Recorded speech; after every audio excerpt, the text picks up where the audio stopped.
하나님 말씀은 창세기 1장 1절부터 7절까지 말씀입니다. 우리 말씀 한 절씩 교독하고요.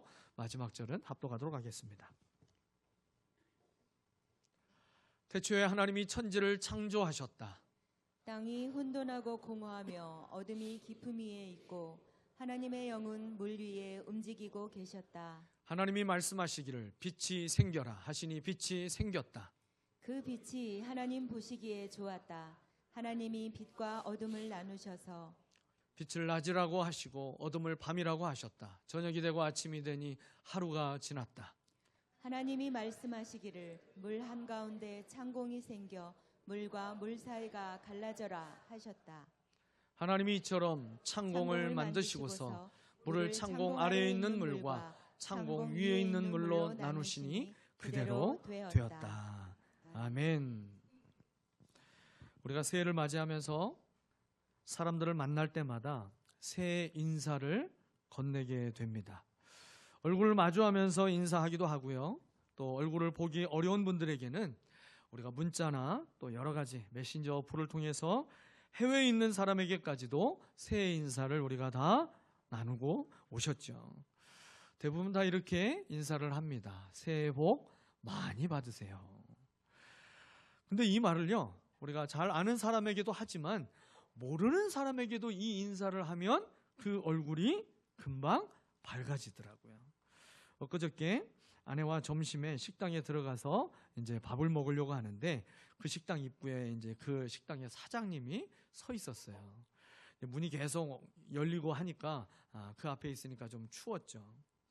그래서 추위에 얼어있던 그 얼굴을 하고 있는 사장님에게 제가 새해 복 많이 받으세요. 그렇게 제가 인사를 했더니요, 갑자기 그 얼굴에 모든 얼어있던 것들이 싹 녹아지면서 밝은 표정으로 같이 새해 인사를 또 해주시더라고요. 그 외에도 우리는 여러 가지 인사를 하죠. 올해는 건강하세요. 또 형통한 한 해가 되세요. 하시는 일마다 잘 되기를 바랍니다. 우리가 그렇게 서로 다양한 축복의 말로 인사를 나누게 되죠. 그런데 문득 이런 생각이 들었습니다. 우리가 참 많은 축복의 인사를 주고받는데 그 주고받았던 많은 새해 인사말들이 그대로 이루어진 해가 얼마나 있었을까? 그대로 이루어진 해가 얼마나 있었을까? 우리가 마음의 진심을 다해서 서로 축복하며 인사했지만 말한 대로 되지 않는 일들이 훨씬 더 많았다라는 것을 우리는 인생을 살아가면서 깨닫게 돼요. 올해는 건강하라고 그렇게 건강을 빌어봤지만 병원에 갈 일들이 자꾸만 생기게 되고요. 올해는 하는 일들이 다 형통한 한 해가 되라고 그렇게 복을 빌어봤지만 뜻하지 않는 어려움을 만나서 어떤 분은 그렇게까지 얘기하는 거예요. 이번 생은 망했다. 그렇게까지 얘기하는 분도 있어요. 그렇게 인생의 큰 좌절과 낙심을 경험하기도 합니다. 또 하는 일이 좀 잘 되라고 그렇게 축복해봤지만 계획대로 되지 않아서 실패와 후회를 많이 경험하기도 합니다. 여러분, 이것이 우리가 하고 있는 말의 한계인 거예요. 사람이 하고 있는 말의 한계인 것입니다. 인간의 말이 아니라 하나님의 말씀이기에 창세기 1장에서는요, 말의 한계를 전혀 느끼지 못하게 만들어주는 이야기들이 기록되고 있어요. 창세기 1장을 묵상해 보면 반복되고 있는 말씀을 우리가 쉽게 발견할 수 있습니다. 가장 많이 반복되고 있는 말씀이 어떤 말씀일까요? 하나님이 말씀하시기를. 이 말씀이 가장 많이 반복되고 있더라고요. 11번이 반복되고 있어요. 그 다음으로 많은 게 하나님이 보시기에 좋았다라는 말씀이 7번 나오고 있습니다. 그 다음에가 이제 그대로 되었다. 이 말씀이 6번 반복되고 있어요. 이 반복되고 있는 말씀들을요, 순서대로 다시 정리해서 연결해 보면 이렇게 됩니다. 하나님이 말씀하시니 그대로 되었습니다. 그대로 된 것들은 하나님이 보시기에 좋았습니다. 이게 창세기 1장이에요. 하나님 보시기에 좋았다라는 것, 그게 무슨 말일까요? 그 전에는 보시기에 좋지 못했던 상태가 있었다라는 거죠. 어떤 상태의 세상에 하나님의 말씀이 선포되었다라고 오늘 말씀이 우리에게 가르쳐 줍니까? 2절 말씀에 나오고 있어요. 혼돈하고 공허하며 어둠이 깊은 상태였다라는 거예요. 어둠이 깊은 상태. 오늘 예배하는 여러분의 마음과 영적인 상태가 혹 이와 같지는 않으십니까? 새해가 시작되고요. 많은 사람들이 그 새해를 맞이하기 위해서 특별한 장소에 가서 다 같이 모여가지고 새해를 맞이했었죠.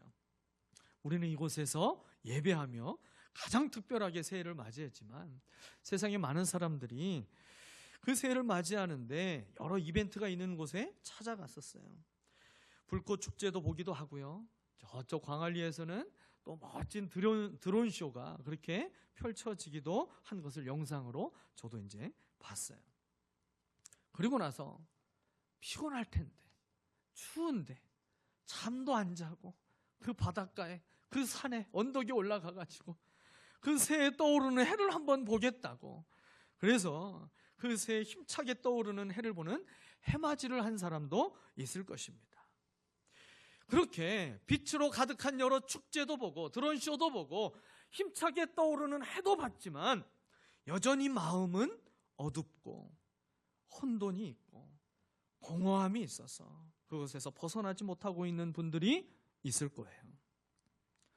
그래서 내 개인의 마음만 그런 것이 아니라 우리 가정도 그렇게 혼돈과 공허와 어두움으로 가득한 분들이 여전히 있을 것입니다. 무엇보다도 부부 사이에 혼돈과 공허함이 점점 커져가면서 빛을 잃어가고, 요즘에 TV에서 그런 프로그램이 있죠. 이혼 숙녀 캠프. 우리 부부에게도 그 캠프가 필요한 상태가 되고 있는 분들도 있을 거예요. 자신의 인생뿐만 아니라 자녀들의 오늘과 내일도 밝은 빛이 보이기보다는 어둠 속에서 계속해서 헤매며 혼돈과 공허함으로, 그래서 걱정과 한숨만 나오고 있지는 않으신가요? 성경은요, 그러한 인생도 하나님이 보시기에 좋은 인생으로 변화될 수 있다고 선언합니다. 어떻게 그런 변화가 가능하다고 말씀하십니까? 하나님의 말씀이 그 인생에 임하게 되면 가능하다고 합니다. 그것도 하나님이 말씀하신 그대로 된다라고 말씀하고 있어요. 여러분, 이 말씀을 그대로 믿는 사람에게 하나님이 그대로 역사해 주실 줄 믿습니다. 2026년 새해를 맞이한 저와 여러분에게 그래서 가장 필요한 것은 하나님의 말씀입니다. 오직 하나님의 말씀만이 그대로 되는 능력이 있기 때문입니다. 우리 인생의 모든 어둠을 물리치고 살아가는 모든 삶의 자리를 하나님 보시기에 좋아지도록 바꿀 수 있는 능력은 하나님의 말씀에서만 나오는 줄 믿습니다. 창세기 1장을 통해서 하나님이 말씀하시면 그대로 된다라고 하는 사실을, 이것을 반복하며 기록하신 이유가 무엇일까? 이거를 제가 이제 한 주간 묵상을 했을 때 세 가지를 깨닫게 하셨어요. 그 첫 번째가 뭐냐면, 하나님이 말씀대로 하신 그 모든 것들이 그대로 된다라는 것이 무슨 의미냐면 바로 하나님의 절대 주권을 인정하라는 것입니다. 하나님의 절대 주권을 인정하는 이 믿음이 오늘 우리에게 필요하고요, 올 한 해를 살아가야 되는 저와 여러분에게 첫 단추로 끼워져야 될 신앙이라는 것입니다. 여러분, 인간이 아무리 과학이 발전하고 지식이 발전한다 할지라도 그다지 해결할 수 없는, 인간의 스스로의 힘으로는 절대 해결할 수 없는 여러 가지 것들이 있죠. 절대 미지의 세계로 계속 남아있을 수밖에 없는 것, 시간에 대한 그 기원, 우주에 대한 기원, 생명의 시작이 어떻게 되고 인간을 창조하신 그 하나님께서 가르쳐 주시지 않으면 인간 스스로는 도저히 다 알 수 없는 그런 일들이 많이 있죠. 그러나 그 모든 것들에 대한 시작과 기원이 어떻게 되는지 창세기 1장에 우리에게 전부 다 가르쳐주고 있어요. 이 모든 사람이 알 수 없는, 그리고 그 누구도 할 수 없는 그 일들을 오늘 창세기 1장에 말씀하면서 너무도 간단하고 명료하게 기록되고 있어요. 하나님 말씀하셨고 그대로 되었다. 여러분, 이게 뭐가 되겠습니까? 하나님만이 유일하신 창조주가 되신다라고 하는, 여러분, 그 의미를 우리에게 강력하게 전하고 있는 거예요. 하나님이 열면 닫을 사람이 없고요, 하나님이 닫으면 열 사람이 없는 것입니다. 하나님이 하시려고 하시면 못 하실 것이 없는 것이고, 하나님이 안 하시려고 하는 그 일을요, 사람이 아무리 애써도 될 수가 없는 거예요. 하나님의 절대 주권을 믿는 자에게 하나님은 하나님만이 하실 수 있는 기적을 그대로 이루어 주십니다. 미국의 최장수 대통령이었던 분의 이름이 지미 카터 대통령이 있죠. 이 지미 카터 대통령은 대통령으로 재직할 때보다 퇴임 이후에 더욱 존경을 받은 대통령이었어요.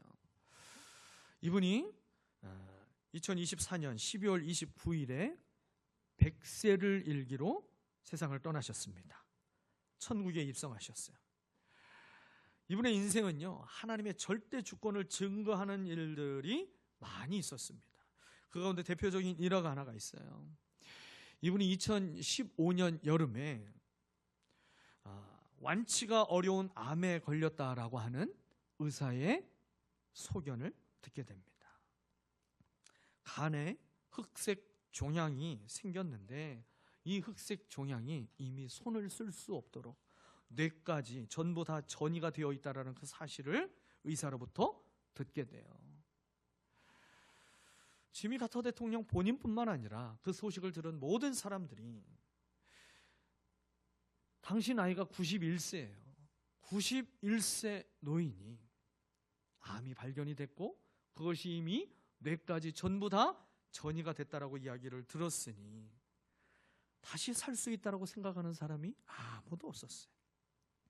지미 카터 대통령 본인도 이제 살 날이 얼마 안 남았구나, 그렇게 생각이 되었다라고 합니다. 그런데요, 이 지미 카터 대통령이 죽음 앞에서도 참 평온한 모습을 보여주게 됩니다. 온화한 모습, 저 미소를 가지고요, 자신의 암투병 소식을 사람들에게 전하면서 그가 이렇게 이야기합니다. 이제 모든 것이 내가 경배하는 하나님의 손에 달렸습니다. 어떤 결과가 오든지 받아들일 준비가 되어 있습니다. 하나님의 절대 주권을 이 지미 카터 대통령은요, 철저하게 인정했어요. 그리고 자신에게 예비하신 곳이 이제 내일 천국이라고 한다면 하나님, 그것도 기쁨으로 순종하며 가겠습니다. 그러면서 하나님의 절대 주권을 인정해요. 여러분, 치유가 불가능한 병에 걸리게 되면 사람들은요, 그동안 해왔던 모든 일들을 다 멈추게 됩니다. 그리고 이제 생의 마지막 시간을 준비하려고 그렇게 보통 계획을 세우게 되죠. 그런데요, 이분은요, 자신이 맡아서 계속 섬겼던 그 주일학교 교사 사역을 이 사망 선고가 내려진 듯한 그 상황 속에서도 여전히 충실하게 감당했어요. 그런데 놀라운 일이 일어납니다. 넉 달 만에 뇌에 있던 그 암덩어리가 점점 줄어들더니요, 결국 완치 판정을 받게 됐어요. 그래서 그의 몸에 있던 그 불치의 병이 깨끗하게 나았다라고 하는 그 소식이요, 전 세계의 뉴스로 전해지게 됐어요. 오직 하나님의 절대 주권을 믿고 생명의 주인 되신 하나님께 자신에게 맡겨주신 그 사명의 끝까지 순종하면서 하루하루를 주님의 손에 맡기고 살았던 이 지미 카터의 믿음을 보시고 하나님은요, 그 생명을 10년이나 더 연장시켜 주신 것입니다. 그 하나님은 살아서 오늘도 우리 가운데 역사하십니다. 하나님의 절대 주권을 믿고 하나님의 말씀을 붙들고 전하며 살아가시기를 바랍니다. AD 303년경은요, 인쇄술이 발달되지 않았던 시기였어요.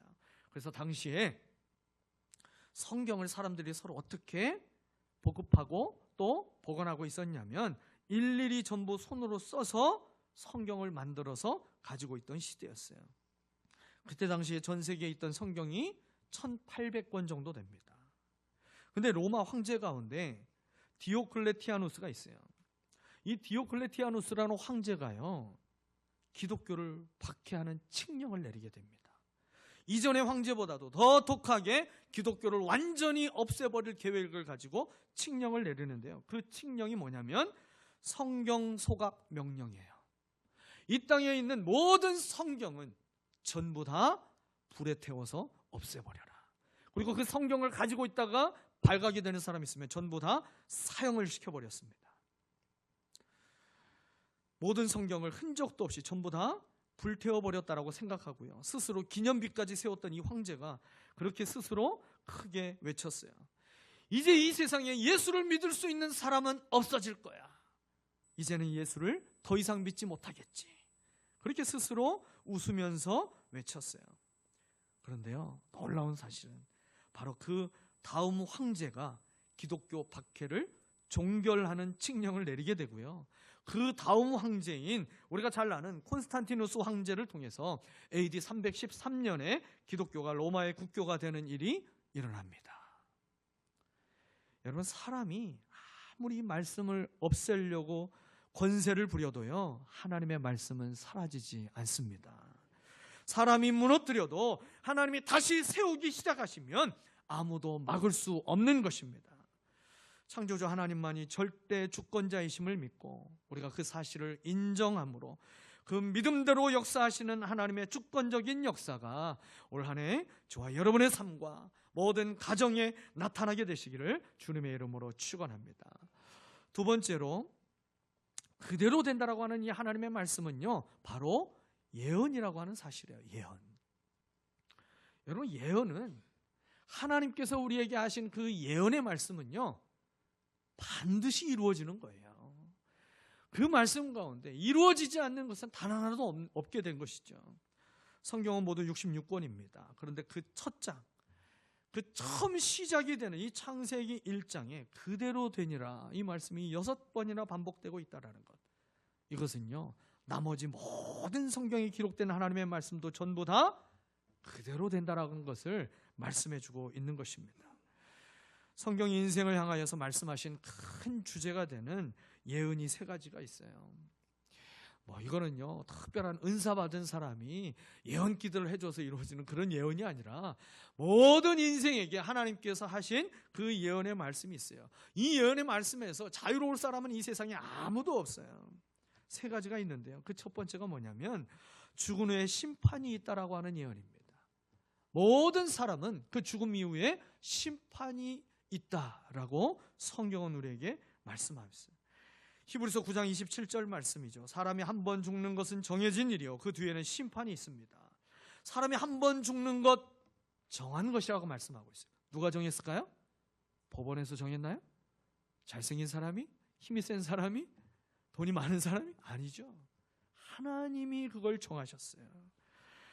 사람이요, 생명을 조금 연장시킬 수 있는 그런 잔재주는 좀 있어도 죽음을 막을 수 있는 사람은 아무도 없는 것입니다. 이 예언의 말씀에서 자유할 수 있는 인생은 아무도 없습니다. 여러분, 세상의 법정은 권력에 따라서, 판사의 양심에 따라서 결과가 달라지고 있어요. 그러나 하나님의 법정에서는요, 아무것도 통하지 않는 것입니다. 오직 예수님이 나의 주와 구세주가 되신다라고 하는 그 사실을 믿는 믿음이 있어야만 하나님의 법정에서 무죄가 선언되고 천국으로 옮겨지게 됨을 믿으시기를 바랍니다. 두 번째 우리에게 하신 예언의 말씀이 있어요. 그건 뭐냐면 심은 대로 거둔다라는 거예요. 심은 대로 거둔다라는 것.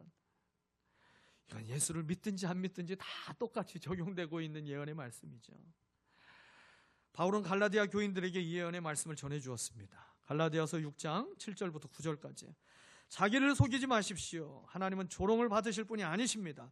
사람은 무엇을 심든지 심은 대로 거둘 것입니다. 자기 육체에다가 심는 사람은 육체에서 썩을 것을 거두고 성령에다가 심는 사람은 성령에게서 영생을 거둘 것입니다. 선한 일을 하다가 낙심하지 맙시다.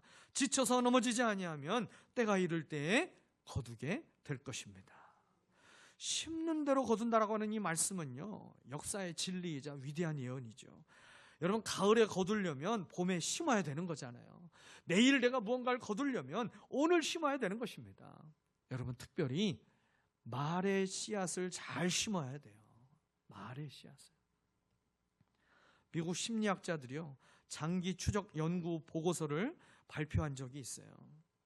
근데 어떤 내용으로 그들이 내용을 발표했냐면, 어릴 적에 이 부모로부터 너는 왜 그 모양이냐?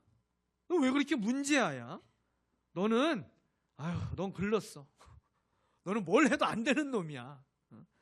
여러분, 이런 말을 자주 반복해서 듣고 자란 자녀는요, 성인이 되었을 때 일반 보통 사람보다도 그 자존감이 훨씬 낮았고요, 그리고 실패를 반복할 확률이 아주 높았다라는 것이죠.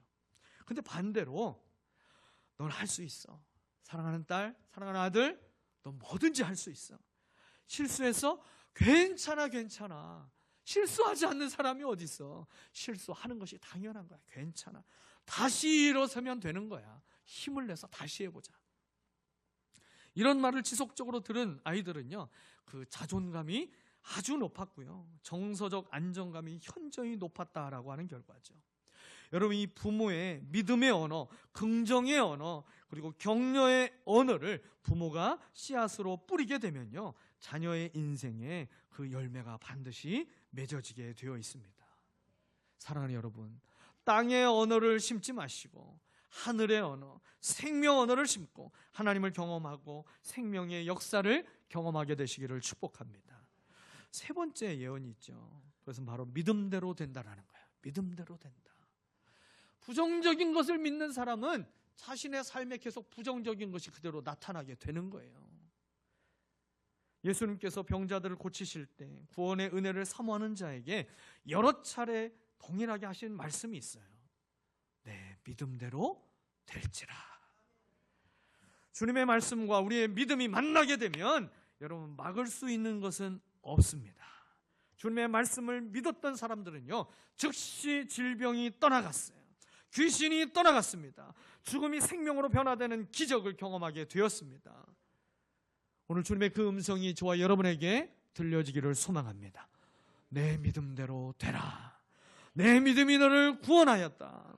여러분, 이 선언하시는 주님의 선언을 듣게 되는 믿음의 사람이 되기를 축복합니다. 마지막으로 그대로 된다라고 하는 이 하나님의 말씀은요, 우리에게 순종을 요구하고 있는 거예요. 하나님의 말씀은 결국 그대로 되기 때문에 고집 부리지 말고 버티지 말고 순종하라는 거예요.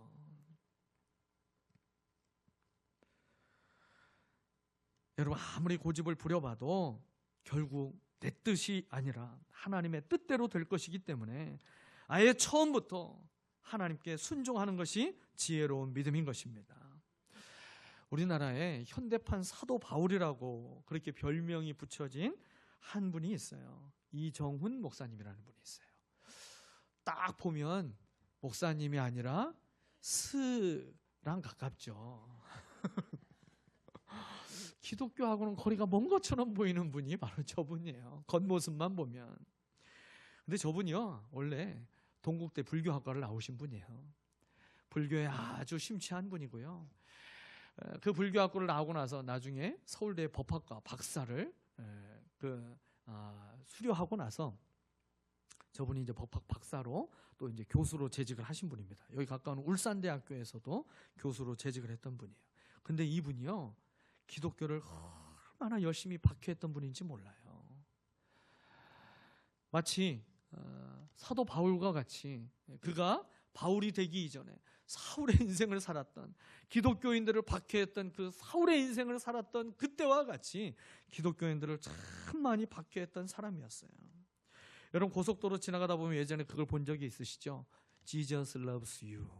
고려은단 딱 나오잖아요. 그런데요, 그런 간판들, 기독교 문구가 새겨져 있는 그런 간판들을 다 철거하도록 만든 장본인이 바로 이분입니다. 그리고 서울 사랑의 교회를 아시죠?